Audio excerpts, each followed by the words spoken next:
मांगा। अनुमति मिलने के बाद ईस्वी सन 1949 में उन तीनों महापुरुषों ने शहर के भीड़ और शोरगुल से दूर शांत जगह लोहरदगा में एक सम्मेलन आयोजित करने का निश्चय किया और उस वक्त रांची में रहकर विभिन्न कॉलेजों में पढ़ रहे एवं प्रशिक्षण प्राप्त कर रहे विद्यार्थियों को इस सेमिनार में शामिल होने के लिए आमंत्रित किया। इस सेमिनार में रांची, चाईबासा, हजारीबाग आदि स्थानों से युवा शामिल हुए।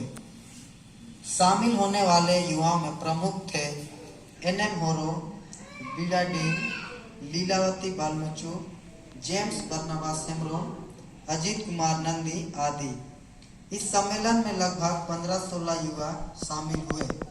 कॉलेज की छुट्टियों को ध्यान में रखते हुए दशहरा छुट्टी में यह सेमिनार रखा गया। उस सेमिनार में शामिल होने वाले अधिकांश युवा उस वक्त सक्रिय युवा संगठन SCM के सदस्य थे और उसके कार्यक्रमों में शामिल होते थे। एक नए संगठन के बारे में सुनकर उत्सुकतावश भी युवा इस सम्मेलन में शामिल होने के लिए तैयार हुए और इस प्रकार 1949 की दुर्गा पूजा की छुट्टियों में DCYM की नींव पड़ी। इसकी स्थापना में जितना श्रेय बिशप हंस, बिशप पात्रो और रेवरेंड जॉन बोयपाई का है, उतना ही हमें तत्कालीन लोहरदगा पेरिश पुरोहित जोशुआ खाल को, वहाँ के युवा और समस्त मंडली वासियों का भी शुक्रगुजार होना चाहिए, जिनके सहयोग से वह प्रथम सम्मेलन आयोजित हो पाया। इसी सम्मेलन में संगठन की नींव पड़ गई और संगठन के सुचारू रूप से संचालन के लिए एक समिति का निर्माण किया गया। प्रथम समिति के सदस्यों के नाम इस प्रकार हैं: सभापति जेम्स बर्नबास हेम्ब्रोम, उप सभापति अजीत कुमार नंदी, सचिव बीड़ा डीन, खजांची NM होरो।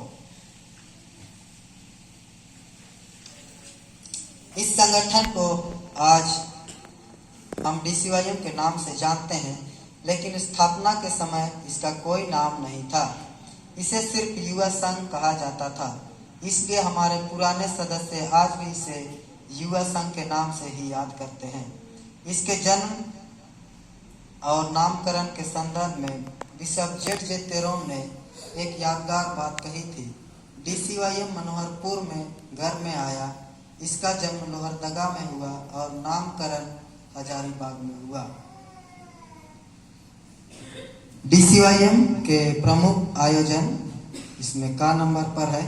वार्षिक शिविर 1949 के प्रथम सम्मेलन के संगठन की नींव पड़ने के बाद वहां उपस्थित सभी युवाओं और अगुओं ने तय किया कि अगले वर्ष हम फिर मिलेंगे। इसी वादे के तहत 1950 की दुर्गा पूजा की छुट्टी में सभी फिर से एक बार मिले और इस नवनिर्मित संगठन का नाम तय किया गया। सर्वसहमति से इसका नाम तय किया गया छोटा नागपुर डायसिस युवक आंदोलन। आगे चलकर युवक आंदोलन था।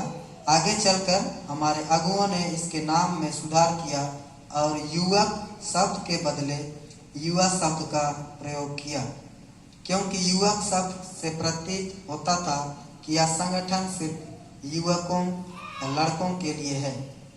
इस प्रकार इसे अब हम छोटा नागपुर डायसिस युवा आंदोलन के नाम से जानते हैं और अंग्रेजी में हम इसे कहते हैं डायसिस ऑफ छोटा नागपुर यूथ मूवमेंट, तथा इसे संक्षिप्त में अक्सर DCYM के नाम से पुकारा और जाना जाता है। एक शिविर के रूप में यह पहला आयोजन था। इस शिविर में 143 शिविरवासी उपस्थित थे। इसमें कलकत्ता डायसिस से भी एक युवा दल रेवरेंड SK मंडल की अगुवाई में शामिल हुआ था। इस प्रथम शिविर के बाद प्रत्येक वर्ष दुर्गा पूजा की छुट्टी में वार्षिक शिविर आयोजित करने का सिलसिला लगातार जारी है। इसको हम सब साधारणतया वार्षिक शिविर या एनुअल कैंप के नाम से जानते हैं। अब तक कुछ अपवादों को छोड़कर यह शिविर प्रत्येक वर्ष आयोजित किया जा रहा है। 2022 में 68वां वार्षिक शिविर कमडरा में आयोजित किया गया था। 25वां स्थापना दिवस 1973 में रांची के सभापति आचार्य हंस के कार्यकाल में मनाया गया और 50वां स्थापना दिवस 2001 में चाईबासा में शशि केकेटा के कार्यकाल में मनाया गया। और अब हम इसके स्थापना का 75वां वर्षगांठ मनाने की तैयारी कर रहे हैं।